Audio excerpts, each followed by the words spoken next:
said she was directed to hire Ms. Taylor, but as you mentioned, Mr. Walker says he did not direct her to at that time. Mr. Walker's position, I think, has been one that he was a reference for Ms. Taylor. But since that time, he has issued a statement as well that I think accepting responsibility for this particular hire.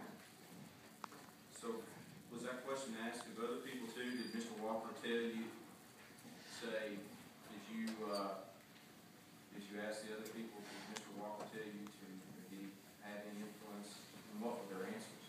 I think every person that was interviewed was asked who influenced their particular decision, starting with Mr. McDonald, which was the frontline supervisor, who said he had talked to Mr. Doherty, and then I think Mr. Doherty called Director Walker for a reference on Clara Taylor and went ahead and proceeded to recommend her hire at that particular point in time.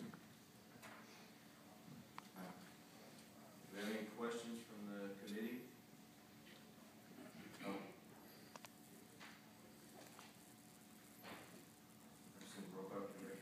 Well, I guess I do. I mean, I've got all kinds of questions because we were told one thing, then we read something else in the paper, now we hear that Mr. Walker said something else. So, you know, I just personally think in order to clarify this, and Mr.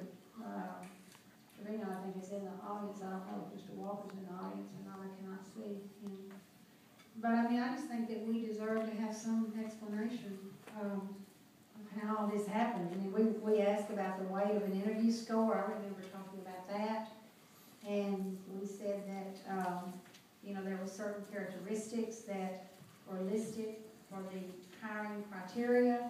And then yet this person did not have that, but then supposedly had something else. And so there was some experience. I mean, we've just heard all kinds of things about this hire. And the public has seen it all aired in the newspaper. And I just think that we need to hear from Mr. Walker personally and have him come and explain, you know, how this happened so that hopefully it doesn't happen again, Mr. Chair, but that's my personal opinion. Okay, so you don't have any questions for Kay? No, not for Well, Kay. and I did invite Mr. Walker to be here, Mr. Trevino, and I believe Mr. Trevino is here, and is Mr. Doherty here too? Yes. If they could come forward and answer questions. Mr. Walker could not make this meeting, but he will be informed that he needs to come to the meeting, that he's going to have to answer questions sooner or later. He's not going to be able to do this. So. Well, would it be better, Mr. Chair, just point of order to wait and have these gentlemen here at the same time as Mr. Walker so we don't have to rehash it twice? Or? Well, since we scheduled the meeting and we had people here, I think, and since Mr. Trevino has made a decision to step down, I think we can go ahead and hear from these two and then hear from Mr. Walker at the next meeting. Thank you, and I understand that, and if you'll put me on the list, I have a question. Okay, well, you're recognized. Let's do the Mr. Trevino, Mr. Doherty. You're recognized if you want to make some comments before we begin. Mr. Chairman, members of the committee, I don't have anything to, I'm just happy to answer any questions that I need to answer. I'll just recognize my name. Thank you, Mr. Chairman. Carl Daughter, Chief of Field Services. Okay, Representative Roebuck, you're recognized. I'd just like, Mr. Trevino, for you to go back to your comments earlier and to tell us how those comments and your testimony has changed, and just kind of go through us the concerns that we had, and then now how you have changed what you said to us earlier. I think that would help me just kind of understand further. You need more specific because my comments haven't changed, so I'm happy to help.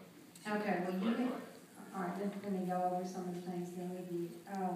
You said earlier that the weight of the interview score is a factor, but it's not the final determining factor. So you still say that? That's still correct? It's one of many factors, yes, ma'am. Okay. So when you advertise for a position and the criteria is listed, then you could go outside that criteria and consider other factors in making a recommendation for hire.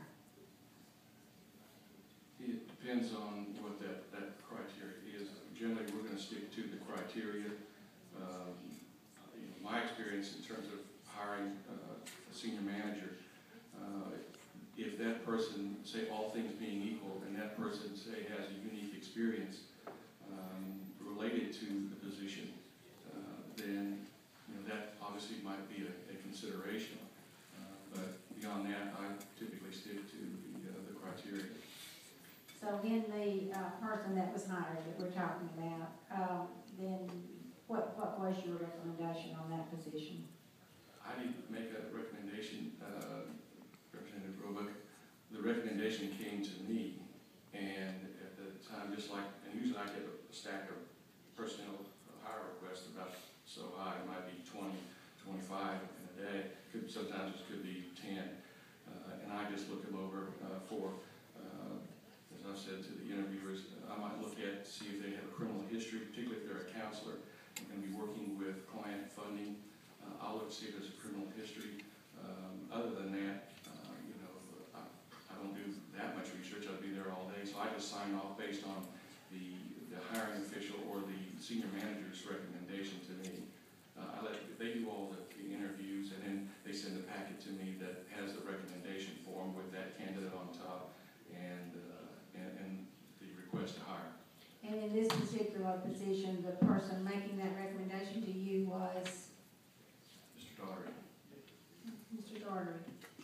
So then I guess my question goes to Mr. Daugherty, Mr. Chair, if I could just have you to review for me how this all happened. And why did you make that recommendation when this particular candidate did not have the score? I think there was some test, and I'm just trying to think back over all the testimony that we had about this. I just need to know why you made that recommendation. When I spoke with the agency director, he felt like Clara Taylor was the best decision for the agency. You spoke with whom? I'm sorry, I could not hear you. The agency director. The agent, Mr. Walker? He felt like Clara Taylor was the best decision for the agency, and that was the direction we were going. So Mr. Walker told you that that applicant would be the best applicant for the position, and then therefore you made that recommendation? I made that recommendation to Commissioner Trevino because I am not the hiring authority. So you made that with the knowledge that it was Mr. Walker's wish that you make that recommendation. Is that what you're saying, sir? That's correct. Okay. Thank you, Mr. Chair.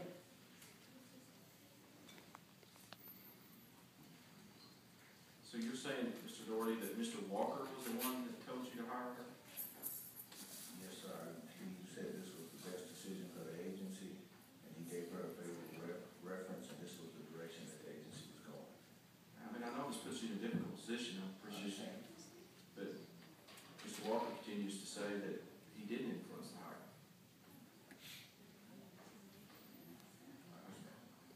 Mr. Trevino, did Mr. Walker, in any discussion or anything, try to influence the hire? Not to my, please help me, well, I didn't have anything, I didn't participate in any meetings or any discussions prior to the You hiring. didn't participate in any meetings, nothing, you just knew nothing about this whole deal, and Ms. Taylor got hired, and it just happened. The time when the only contact I've had with this process is when the hire packet came to me for my signature. I didn't know Clara Taylor from Adam. Don't know anything about her. Mr. Walker never discussed this issue with you. Mr. McDonald never discussed this issue with you during the hiring process. Ms. Harris never discussed this issue during the hiring process. Mr. Doherty didn't discuss this in the hiring process. No. In fact, I recall, I think it was this in February or January. I know some of you may know my mother passed away, but I was down in Louisiana at one point dealing with her illness, but I can assure you that I at no point had any meetings or dealings with Clara Taylor. I didn't know Clara Taylor.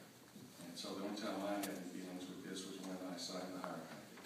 And then There was no emails to you about this hiring going on? There was clueless about the whole thing until the hiring packet came. That's not unusual for, when we have this many people we hire, it's not unusual for those, I don't know all these people that come up.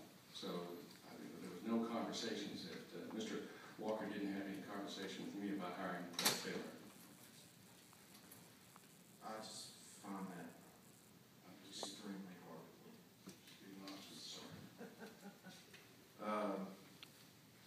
Seat 43, you recognize? Thank you, Mr. Chair. If I may, I have questions about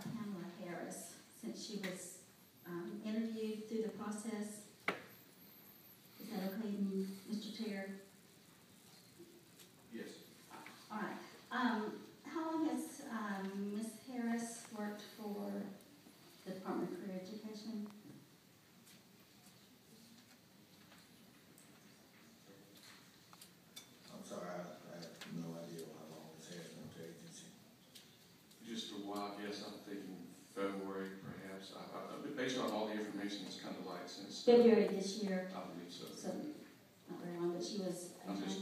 Okay, all right, I have a little bit of a concern. Is she still employed in the My department? knowledge, yes, ma'am. She is, okay, so with the current position and so forth? No. Well, it depends on which position you're speaking of. Well, on this chart that we have, it shows her as HR and development. Oh, yeah, I'm sorry. You're talking about Ms. Harris. I apologize. I thought you were speaking of Ms. Taylor. My apologies. No, I'm talking about Pamela Harris. Ms. Harris. She technically is currently still employed. Her separation date will be September 28th of this month. Okay. Did she resign, or was she encouraged to resign? I want to get to talk too much about the personnel issues, but I don't want to avoid your question either. But it's my understanding Ms. Harris, well, I do know Ms. Harris has resigned her position. Okay, but you don't know whether or not she was encouraged to tender a resignation?